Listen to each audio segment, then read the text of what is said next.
बिस्मिल्लाहिर्रहमानिर्रहीम। अस्सलाम वालेकुम। फिजिक्स क्लास 10 है, चैप्टर नंबर 13 ज्योमेट्रिकल ऑप्टिक्स में आज हम करेंगे section C numericals. Numerical number 1 है a thumb pin is positioned at a distance of 15 centimetre from a convex mirror of focal length 20 centimetre.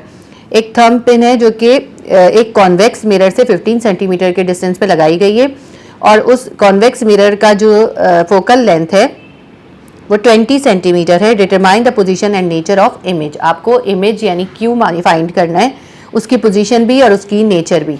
सबसे पहले हम गिवन देख लेते हैं। सबसे पहले हमें distance of pin from mirror given है, यानी पी कितना है हमारे पास 15 सेंटीमीटर है। और focal length of convex mirror का फोकल लेंथ हमें गिवन है 20 centimetre. Distance of image from mirror यानी क्यू हमें फाइंड करना है। अब हम सॉल्यूशन करते हैं। Focal length of convex mirror is always negative. हमें पता है कि कॉन्वेक्स मिरर जब हमारे पास होता है तो हम f जो है हमेशा माइनस में लेते हैं। तो जब हम फॉर्मूला लिखेंगे तो हम फॉर्मूले में f के साथ माइनस लिखेंगे, ठीक है। -1/f is equals to 1/p plus 1/q। अब हम इसके अंदर हमें फाइंड क्या करना है, q फाइंड करना है। तो q को हम सेपरेट रखेंगे और p को f के पास ले जाएंगे। q को हमने उसी जगह पे रहने दिया और -1/f भी अपनी जगह पर है, ठीक है। p इसके पास आया है, यहाँ प्लस था, यहाँ पे आके माइनस हो गया। अब हमारे पास ये नया फॉर्मूला बन गया। इसके अंदर वैल्यूज सब्स्टिट्यूट करते हैं। f क्या है हमारे पास, माइनस लिखेंगे, 1/ लिखेंगे और f की वैल्यू हमारे पास है 20, यहाँ 20 लिख लेंगे। p की वैल्यू हमारे पास है 15, यहाँ 15 लिख लेंगे। इन दोनों में 20 और 15 का हम LCM निकालते हैं। 5 3 ज़ा 15, 5 4 ज़ा 20, 2 2 ज़ा 4, 2 1 ज़ा 2 और 3 1 ज़ा 3। ये इन सबको मल्टीप्लाई करें, 5 2 ज़ा 10, 10 2 ज़ा 20, 23 ज़ा 60। तो हमारे पास LCM निकल आया 60। अब इस 60 को इस 20 से डिवाइड करें तो क्या आएगा हमारे पास 23 ज़ा 60। जो 3 आंसर आया है उसको इस 1 से मल्टीप्लाई करेंगे, ठीक है। यहाँ पे 3 लिख देती हूँ, 3 1 ज़ा 3 आ जाएगा और यहाँ पे इसके साथ माइनस है, माइनस भी लिखेंगे। अब इस 60 को इस 15 से डिवाइड करें, क्या आएगा, 60 को 15 से डिवाइड करें, आपके पास आ जाएगा 4 को इस देखें नीचे वाले से डिवाइड करते हैं, ऊपर वाले से मल्टीप्लाई करते हैं। 60 को 15 से डिवाइड करा, 4 आंसर आया। उस आंसर को हम इस ऊपर वाले न्यूमरेटर से मल्टीप्लाई करते हैं, ठीक है। 4 1 ज़ा, इससे 4 से मल्टीप्लाई करेंगे, ये वाला माइनस लिखेंगे। 4 1 ज़ा 4। अब ये देखिए आप, माइनस और माइनस प्लस हो जाता है, 4 और 3 कितना हो जाएगा 7/60। क्यू कर देते हैं हम तो ये हो जाएगा 60/7। 60 को 7 से डिवाइड करें, कैलकुलेटर से करके देख लें आप, ये आ जाएगा हमारे पास, माइनस भी है, 8.57 सेंटीमीटर। ये हमारे पास क्यू की पोजीशन आ गई कि वो जो इमेज बनेगी वो मिरर से 8.57 सेंटीमीटर दूर बनेगी। और क्योंकि माइनस में आंसर आया है, जब भी आंसर में हमारा क्यू माइनस में आता है इसका मतलब है वो जो इमेज बनेगी वो वर्चुअल होगी। उन्होंने हमसे उसकी नेचर भी पूछी थी, ठीक है। ये तो पोजीशन है, ये पोजीशन आ गई। अब हम लिखेंगे the nature of image is virtual, क्योंकि इसकी वैल्यू हमारे पास आई है नेगेटिव। जब भी क्यू नेगेटिव आता है तो वर्चुअल बनती है। वैसे भी कॉन्वेक्स मिरर में हमेशा क्यू नेगेटिव आता है, वर्चुअल बनती है। और जो है फोकल लेंथ एफ जो है वो माइनस में होती है। हमारा जो है सॉल्व हो गया क्वेश्चन। क्वेश्चन नंबर 2 है an image of a specimen appears to be 11.5 centimetre behind a concave mirror with a focal length of 13.5 centimetre. कहते हैं कि इमेज जो है बन रहा है वो 11.5 सेंटीमीटर पीछे बन रहा है कॉन्केव मिरर के, जिसकी फोकल लेंथ जो है 13.5 सेंटीमीटर है। यानी मिरर की फोकल लेंथ तो 13.5 सेंटीमीटर है और जो इमेज बन रहा है यानी क्यू जो है वो 11.5 सेंटीमीटर है, लेकिन वो कॉन्केव मिरर के पीछे बन रहा है। Find the specimens distance from a mirror. तो हमने उस स्पेसिमेन या वो जो भी ऑब्जेक्ट है उसका मिरर से डिस्टेंस यानी पी फाइंड करना है। वैसे तो ये क्वेश्चन बहुत आसान होते हैं, लेकिन असल इसमें जो है ये पहचानना होता है कि हमें पी फाइंड करना है या क्यू फाइंड करना है। तो हम सबसे पहले डेटा देख लेते हैं। फोकल लेंथ हमें कॉन्केव मिरर की गिवन है, कितनी है 13.5 सेंटीमीटर।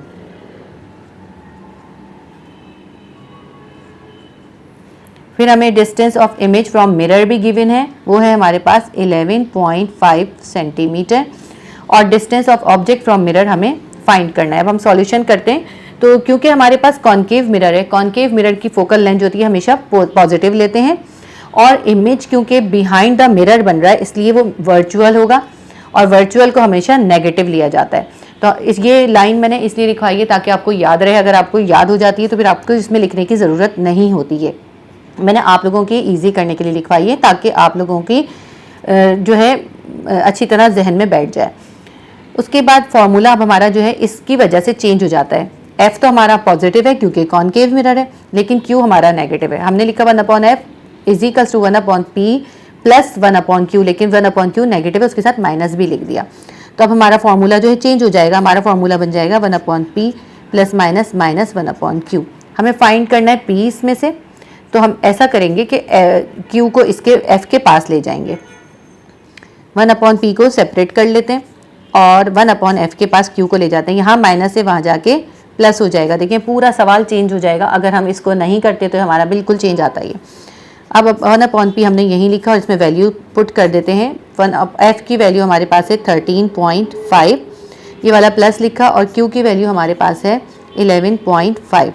अब ये देखिए इस तरह जब फ्रैक्शन में है और पॉइंट में है हमारे पास, इसका एलसीएम निकालना वैसे बहुत मुश्किल है, लेकिन इसके लिए हम बहुत ईजी ट्रिक यूज़ करते हैं। तो हम इन दोनों वैल्यूज़ को नीचे लिख लेते हैं एक साथ मल्टीप्लाई करके, ऐसे करके लिख लेते हैं। यानी हमने ये वैल्यू भी उतार ली, ये वैल्यू भी उतार ली। अब इस पूरी वैल्यू को हम इस 30 इसके डिनोमिनेटर से इसको पहले सॉल्व करेंगे, इसके डिनोमिनेटर से डिवाइड करेंगे। देखें जब हमने इस पूरी वैल्यू को इससे डिवाइड करा तो 13.5 से कैंसिल हो गया। हमारे पास क्या बचा? 11.5 आंसर आया। इस 11.5 को हम इस 1 से मल्टीप्लाई कर देंगे तो क्या आ जाएगा ऊपर? यहाँ आ जाएगा 11.5, ये वाला प्लस उतार लिया। अब हमने इस वाले को सॉल्व करना है, तो हमने इस पूरी वैल्यू को अब 11.5 से डिवाइड करा। 11.5 और 11.5 दोनों एक दूसरे से कैंसिल हो गए। हमारे पास बचा क्या? सिर्फ 13.5। ये 13.5 इस 1 के साथ मल्टीप्लाई हो गया और यहाँ आ गया, क्या आ गया? 13.5। दोनों प्लस हो रहे हैं, इन दोनों को प्लस करें, क्या आ जाएगा हमारे पास? इन दोनों को हम प्लस करेंगे तो इसमें हमारे पास आ जाएगा 25.0 आएगा, तो उसकी कोई ज़रूरत नहीं है, 25 लिख लें। ठीक है, चाहे लिख लें 0, आपकी मर्ज़ी है, कुछ फ़र्क नहीं पड़ेगा। अब 13.5 और 11.5 जो है इनके दरमियान ब्रैकेट है और कोई साइन नहीं, इसका मतलब है ये मल्टीप्लाई हो रहा है। इन दोनों को मल्टीप्लाई करें तो हमारे पास आ जाएगा 155.25। सही है। इसके बाद अब ये 1/p था, इसको p कर देंगे क्योंकि हमें फाइंड तो p ही करना है, तो ये इन्वर्स हो जाएगा, ये भी इन्वर्स हो गया, ये भी इन्वर्स हो जाएगा। 155.25 ऊपर आ गया और नीचे आ गया 25। अब 155.25 को 25 से डिवाइड कर लें तो हमारे पास आंसर आ जाएगा 6.21 सेंटीमीटर, और यही हमारा आंसर भी है। हमारे पास आ गया कि ऑब्जेक्ट जो है मिरर से 6.21 सेंटीमीटर दूर रखी जाएगी, तब जो है उसके पीछे जाके, मिरर के पीछे जाके इमेज बनेगी और वो वर्चुअल होगी। ये हमारा आंसर इसका आ गया है। क्वेश्चन नंबर 3 देखते हैं। A convex mirror used for rear view on a automobile has a radius of curvature of 4 metre. एक कॉन्वेक्स मिरर है जो कि एक गाड़ी में लगा हुआ है, उससे पीछे का व्यू देखने के लिए उसका रेडियस ऑफ कर्वेचर 4 मीटर है। If a bus is located 5 metre from the mirror, अगर 5 मीटर दूर है मिरर से कोई bus, find the image position, nature and size. तो ये आपको फाइंड करना है कि जो इमेज बनेगी उसकी पोजीशन, नेचर और साइज कितना होगा। डेटा देख लेते हैं इसका। सबसे पहले हमें गिवन है distance of object from mirror is equals to 5 metre. मैं यहाँ पे p लिखना भूल गई थी, इधर लिख लिया मैंने। ठीक है, p हमें गिवन है 5 metre. Distance of image from mirror, हमें मिरर से उस इमेज का डिस्टेंस यानी q फाइंड करना है। रेडियस ऑफ मिरर गिवन है r is equals to 4 metre, और हमें उसकी मैग्नीफिकेशन यानी कि इमेज कैसा बनेगा ये भी बताना है, उसका साइज़ भी बताना है। ठीक है, ये भी फाइंड करना है। अब लेकिन हमें इसमें फोकल लेंथ भी गिवन नहीं है, जबकि हमें मिरर फार्मूले में फोकल लेंथ चाहिए। फोकल लेंथ निकालने के लिए हम ये इसका रेडियस यूज़ करेंगे, जो हमें रेडियस गिवन है ना, इस रेडियस से हम फोकल लेंथ निकालेंगे। तो focal length of mirror will be equals to F will be equals to r divided by 2। इस रेडियस को हाफ कर देंगे तो हमारे पास फोकल लेंथ आ जाएगी। रेडियस कितना है हमारे पास? 4 है, इसको 2 से डिवाइड कर दें, हमारे पास 2 मीटर फोकल लेंथ आ जाएगी। अब इसमें हम फॉर्मूला देखते हैं। फॉर्मूला, क्योंकि हमारे पास ये है कॉन्वेक्स मिरर, कॉन्वेक्स मिरर में हमेशा जो है फोकल लेंथ नेगेटिव होती है, तो इसके फॉर्मूले में हम एफ के साथ माइनस लिखेंगे, minus 1/f is equals to 1/p plus 1/q।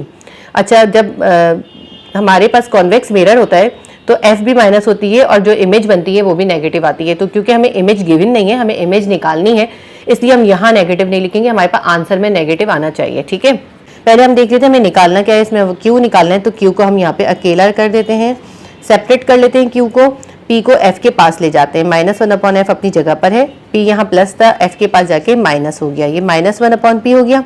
अब हम एफ और पी की वैल्यू सब्स्टिट्यूट कर देते हैं। एफ की वैल्यू क्या है हमारे पास 2 है और पी की वैल्यू क्या है हमारे पास 5 है।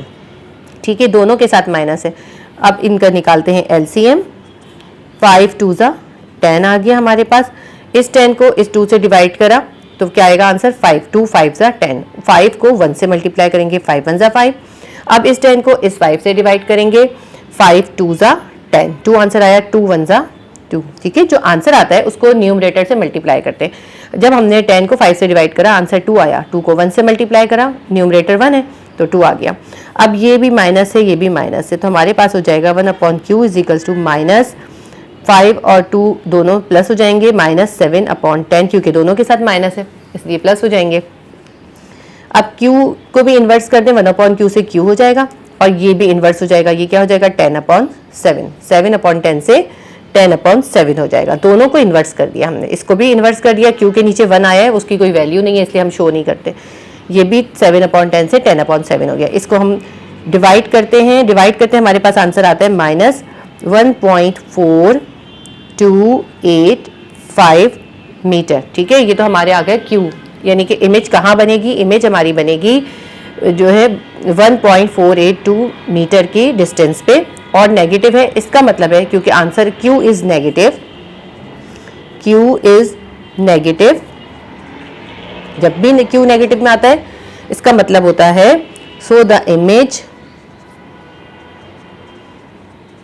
Is virtual. तो हमारी इमेज कैसी बनेगी, हमारी इमेज वर्चुअल बनेगी क्योंकि नेगेटिव में आंसर आया है। वैसे भी हमें पता था कॉन्वेक्स मिरर से वर्चुअल ही इमेज बनती है, लेकिन हमें इसमें प्रूफ करना था। अब हमें इसकी मैग्निफिकेशन यानी साइज वगैरह निकालना है, तो हम लिखेंगे m is equals to Q divided by P. Q की वैल्यू क्या है हमारे पास, क्यू की वैल्यू है हमारे पास 1, ये हमने निकाली है ना 1.4285। इसमें हमें माइनस वगैरह लिखने की ज़रूरत नहीं होती, सिर्फ वैल्यू लिखते हैं। पी हमें गिवन है इसमें 5, आप इसको इससे डिवाइड करें तो आंसर आ जाएगा आपके पास 0.2857। ठीक है, इसके साथ कुछ भी नहीं लिखते, इसमें ज़रूरत नहीं होती कोई भी यूनिट लिखने की। ये हमारा आंसर आ गया। देखें, एक आंसर हमारा ये है, दूसरा आंसर हमारा ये है और तीसरा आंसर हमारा ये है, क्योंकि तीनों चीज़ें हमसे पूछी थी इन्होंने। ये हमारा क्वेश्चन सॉल्व हो गया। नेक्स्ट हमारे पास क्वेश्चन नंबर 4 है, an object is place 15 centimetre away from a converging lens of a focal length of 10 centimetre. कह रहे हैं एक कन्वर्जिंग लेंस है जिसकी फोकल लेंथ 10 सेंटीमीटर है, उससे एक ऑब्जेक्ट को 15 सेंटीमीटर दूर रख दिया गया है। Determine the position, size and nature of the image form. तो इन्होंने हमसे इमेज की नेचर, साइज और पोजीशन पूछा है कि वो कितने डिस्टेंस पे बनेगी। सबसे इंपॉर्टेंट इसमें जो चीज़ है ना, इन्होंने हमें लेंस का नाम जो दे दिया वो दे दिया कन्वर्जिंग लेंस। कन्वर्जिंग लेंस क्या होता है, कॉन्वेक्स लेंस ही होता है। कॉन्वेक्स लेंस की भी फोकल लेंथ जो है पॉजिटिव लिया जाता है। ठीक है, कॉन्वेक्स लेंस और कॉन्केव मिरर दोनों का पॉजिटिव लेते हैं। अब हम डेटा बना लेते हैं। ऑब्जेक्ट का डिस्टेंस हमें गिवन है, कितना है ऑब्जेक्ट का distance from convex lens. Convex lens मैंने इसलिए लिखा है ताकि आपको याद रहे कि ये कन्वर्जिंग लेंस है और कन्वर्जिंग लेंस हमेशा कॉन्वेक्स लेंस ही होता है। तो distance of object from convex lens will be equals to P 15 centimetre. Focal length of lens कितनी है 10 सेंटीमीटर। उन्होंने बताया है हमें 10 सेंटीमीटर की फोकल लेंथ है और distance of image from lens हमें फाइंड करना है और उसका साइज वगैरह भी हमें फाइंड करना है, तो और वो कैसी है ये भी बताना है, तो मैग्निफिकेशन भी हमें फाइंड करनी है। सॉल्यूशन हम लिख लेते हैं, क्योंकि ये कॉन्वेक्स लेंस है, कन्वर्जिंग लेंस है, तो इसका जो है फोकल लेंथ प्लस में आएगा 1/f will be equals to 1/p plus 1/q। अब हम इसमें जो हमें फाइंड करना है, क्यू फाइंड करना है, क्यू को यहीं छोड़ देते हैं और f के पास हम p को ले जाते हैं, माइनस हो जाएगा p f के पास जाके। 1/q लिखा हमने, 1/f की जगह हमने f की वैल्यू है हमारे पास 10 लिखी, p की वैल्यू हमारे पास है 15, p की जगह 15 लिख लिया, 1/q लिखा और इन दोनों को हमने LCM निकाल लिया। 10 और 15 का LCM निकालते हैं हम, 5 2 ज़ा 10, 5 3 ज़ा 15, 2 1 ज़ा 2 और 3 1 ज़ा 3। क्या आया 5 2 और 3, 5 मल्टीप्लाई बाय 2 मल्टीप्लाई बाय 3 कितना आएगा 5 2 ज़ा 10, 10 3 ज़ा 30 हमारे पास एलसीएम निकल आया। नीचे हमने 30 लिख लिया, ये जो माइनस है ये माइनस उतार लिया।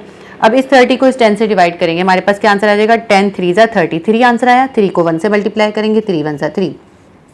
इस 30 को 15 से डिवाइड करेंगे, अब 15 2 ज़ा 30, 2 आंसर आया। 2 को 1 से मल्टीप्लाई करेंगे, 2 1 ज़ा 2।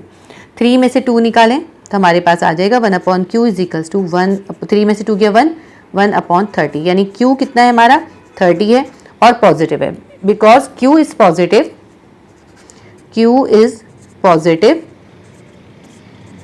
So the image will be real, image real बनेगी क्योंकि q हमारा पॉजिटिव में आया है। अब इसके बाद हमें मैग्निफिकेशन भी फाइंड करनी है, तो हम मैग्निफिकेशन निकाल लेते हैं। m is equals to q/p होता है। q कितना हमारा है 30 है, p हमें कितना गिवन है 15 है। 30 को 15 से डिवाइड करें, हमारे पास आ जाएगा 2, 15 2 ज़ा 30। इसके साथ कुछ भी वो नहीं आता, बुक में इन्होंने सेंटीमीटर गिवन किया हुआ है, अगर बुक में दिया हुआ है तो इसलिए मैं लिख देती हूँ, ऐसे ज़रूरत नहीं है। एक हमारा आंसर ये हो गया और एक आंसर हमारा ये हो गया, एक तीसरा आंसर ये भी है हमारा। क्वेश्चन नंबर 5 है, a concave lens of focal length 20 centimetre forms an image 15 centimetre from the lens. एक कॉन्केव लेंस है जिसकी फोकल लेंथ 20 सेंटीमीटर है और वो इमेज बना रहा है 15 सेंटीमीटर दूर लेंस से। Determine the power of lens, आपने लेंस की पावर फाइंड करनी है। Also how far is the object positioned from the lens, और ये भी बताना है कि ऑब्जेक्ट लेंस से कितने दूर है।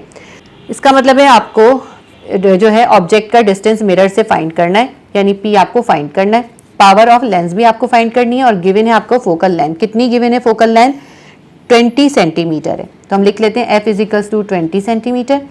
Distance of image from mirror कितना है हमारा 15 सेंटीमीटर दूर है, वो ये आ गया हमारा। सबसे इंपॉर्टेंट इसमें जो जानने की चीज़ें, ज़रूरी नहीं है आप ये लाइंस लिखें, लेकिन आपको ये याद ज़रूर रखनी है कि जब कॉन्केव लेंस होगा तो क्योंकि वो डाइवर्जिंग लेंस होता है, तो इसीलिए उस फोकल लेंथ और इमेज दोनों जो है नेगेटिव लेंगे हम, ठीक है, दोनों चीज़ें नेगेटिव लेंगे। तो मैंने लिखा है as lens is concave so the focal length and image is taken as negative. तो फॉर्मूला हमारा बन जाएगा -1/f is equals to 1/p plus -1/q, plus minus आ जाएगा बीच में। अब 1/p हमें निकालना है, 1/p को सेपरेट कर लिया और -1/f अपनी जगह पर है, और ये -1/q जब f के पास गया तो +1/q बन गया। अब ये हमारा फॉर्मूला बन गया। -1/f की जगह पे हम f की वैल्यू लिख देते हैं जो कि 20 है, q की वैल्यू हमारे पास है 15, हमने ये लिख लिया। इसके बाद हम ये आगे करते हैं, 20 और 15 का LCM निकाल लेते हैं हम। 5 4 ज़ा 20, 5 3 ज़ा 15, 3 1 ज़ा 3, 2 2 ज़ा 4, 2 1 ज़ा 2, 5 3 2 और 2 इन सबको मल्टीप्लाई करें, 5 3 ज़ा 15, 15 2 ज़ा 30, 32 ज़ा 60, यहाँ नीचे आ गया हमारे पास 60। अब इस 60 को इस 20 से डिवाइड करते हैं तो 23 ज़ा 60 होता है, और 3 को 1 से मल्टीप्लाई करेंगे, यहाँ पे आ जाएगा 3 और इसका माइनस इसके साथ आ जाएगा। 60 को 15 से डिवाइड करते हैं, हमारे पास आंसर आता है 4। 4 को 1 से मल्टीप्लाई करते हैं, हमारे पास आ जाएगा, ये वाला प्लस उतारेंगे, 4 1 ज़ा 4, ठीक है। 60 को 15 से डिवाइड करा, 4 आंसर आया, 4 1 ज़ा 4 यहाँ पर आ गया। अब हमारे पास करते हैं हम +4 और -3, +4 में से 3 निकाला, 1 आ जाएगा हमारे पास, 1/60। तो p इसको इन्वर्स कर देते हैं, इसको भी इन्वर्स कर देते हैं, दोनों साइड पे इन्वर्स कर देते हैं, p will be equals to 60। तो हमारा जो ऑब्जेक्ट है वो 60 सेंटीमीटर दूर रखा जाएगा लेंस से, कॉन्केव लेंस से। इसके बाद हमें जो है एक और चीज़ जो फाइंड करनी थी, पावर ऑफ लेंस भी फाइंड करनी थी, ठीक है। अब हम पावर ऑफ लेंस निकाल लेते हैं, पार्ट 2 हमें करना था power of lens. Power of lens बहुत आसान होती है निकालनी, हम f यानी फोकल लेंथ का रेसिप्रोकल निकालते हैं, 1/f, जो भी फोकल लेंथ होती है उसको 1 से डिवाइड कर देते हैं। हमें फोकल लेंथ कितनी गिवन थी 20 गिवन थी, जब हम 1 से 20 को डिवाइड करेंगे हमारे पास आ जाएगा 0.05, और कैपिटल D लिखते हैं, डायोप्टर होती है इसकी यूनिट, और यहाँ पे हम लिखते हैं डाईऑप्टर। एक चीज़ लिख लें कोई, मैंने आपको दोनों इसलिए लिख के दिखाई ताकि आपको बता सकूँ। अब ये पावर ऑफ लेंस आ गई हमारे पास 0.05 डायोप्टर। बाकी इन्होंने हमसे सिर्फ यही 2 चीज़ें पूछी थी। क्वेश्चन नंबर 5 है the angle of incidence for a ray of light from air to water interface is 40 degree. तो एक लाइट की रे है जो कि हवा से पानी के अंदर जा रही है, एयर से वाटर में जा रही है, तो उसका एंगल ऑफ इंसिडेंस जो है वो 40 डिग्री है। If the ray travels through the water with a refractive index 1.33, अगर रिफ्रैक्टिव इंडेक्स 1.33 हो, calculate the angle of refraction. आपको एंगल ऑफ रिफ्रैक्शन उसका फाइंड करना है, कितने एंगल से वो रिफ्रैक्ट होगी। सबसे पहले हमें एंगल ऑफ इंसिडेंस गिवन है, angle of incidence is equals to angle I हम लिखते हैं। एंगल आई क्या होता है हमारे पास, इसमें कितना गिवन है, हमें 40 डिग्री गिवन है। फिर हमें एंगल ऑफ रिफ्रैक्शन जो है वो तो हमें फाइंड करना है। रिफ्रैक्टिव इंडेक्स हमें गिवन है वाटर का, वो कितना होता है 1.33, और इसके साथ कोई यूनिट नहीं आता। हमें सॉल्यूशन निकालते हैं हम। फॉर्मूला हमारे पास क्या होता है, refractive index is equals to sine angle I divided by sine angle R. ठीक है, रिफ्रैक्टिव इंडेक्स होता है, लेकिन हमें फाइंड तो साइन एंगल आर करना है, तो साइन एंगल आर को इधर ले जाएंगे, रिफ्रैक्टिव इंडेक्स को इधर ले आएंगे, तो हम लिखेंगे अब हमारा नया फॉर्मूला बन जाएगा साइन एंगल आर, ये इधर चला गया और रिफ्रैक्टिव इंडेक्स नीचे आ गया, is equals to sine angle R is equals to sine angle I divided by refractive index. अब इनमें वैल्यू सब्स्टिट्यूट कर देते हैं, फिर हम आसानी से साइन एंगल आर फाइंड कर सकते हैं। साइन एंगल आई की वैल्यू कितनी थी, हम लिखेंगे साइन और उसकी जगह हम लिखेंगे 40 डिग्री। ठीक है, साइन 40 निकालेंगे। नीचे रिफ्रैक्टिव इंडेक्स की हमारे पास थी 1.33 हमने लिख दी। अब हम निकाल लेते हैं आगे साइन एंगल आर। साइन 40 की वैल्यू क्या होती है, साइन 40 की वैल्यू होती है, आप कैलकुलेटर में भी देख सकते हैं और लॉग बुक में भी देख सकते हैं, उसकी वैल्यू होती है 0.6427, 0.6427 हमने लिखा, नीचे हमने लिखा 1.33। ठीक है, इन दोनों को डिवाइड करते हैं हम, 0.6427 डिवाइडेड बाय 1.33, तो हमारे पास आंसर आता है 0.4832। ठीक है, लेकिन अभी ये जो आया ना, ये तो साइन एंगल आर का आया है, हमें इसका अभी एंगल आर निकालना है, तो एंगल आर को हम यहीं छोड़ देंगे, साइन को इधर ले आएंगे। जब साइन इधर आएगा तो इसको हम लिखेंगे साइन इनवर्स 0.4832। साइन इनवर्स कैसे निकालेंगे अब हम, यानी कि हमें शिफ्ट करके करना होगा। देखिए मैं आपको करके दिखाती हूँ कैलकुलेटर में कैसे निकलेगा इसका। हमने पहले शिफ्ट दबाया, शिफ्ट के बाद हमने साइन का ये वाला साइन दबाया। ठीक है, फिर हमने जो हमारी वैल्यू थी 0.4832 को सब्स्टिट्यूट करा और फिर यहाँ से ब्रैकेट को क्लोज कर दिया। ठीक है, फिर हमने इक्वल करा तो हमारे पास ये वैल्यू आ गई 28.8946, ये हमारे पास इस एंगल की वैल्यू आ गई। तो एंगल आर हमारे पास है 28.89 डिग्री। ठीक है, ये हमारा आंसर है, यही हमें फाइंड करना था, बिल्कुल करेक्ट आंसर आया। आपके तमाम क्वेश्चन पूरे हो गए। आप लोग वीडियो देखते हैं और आपको फ़ायदा होता है और आपकी हेल्प होती है, तो आप प्लीज़ सब्सक्राइब भी करें चैनल को और लाइक करें, शेयर करें, ताकि मैं आपके लिए इसी तरह वीडियोस बनाती रहूं। अल्लाह हाफिज़।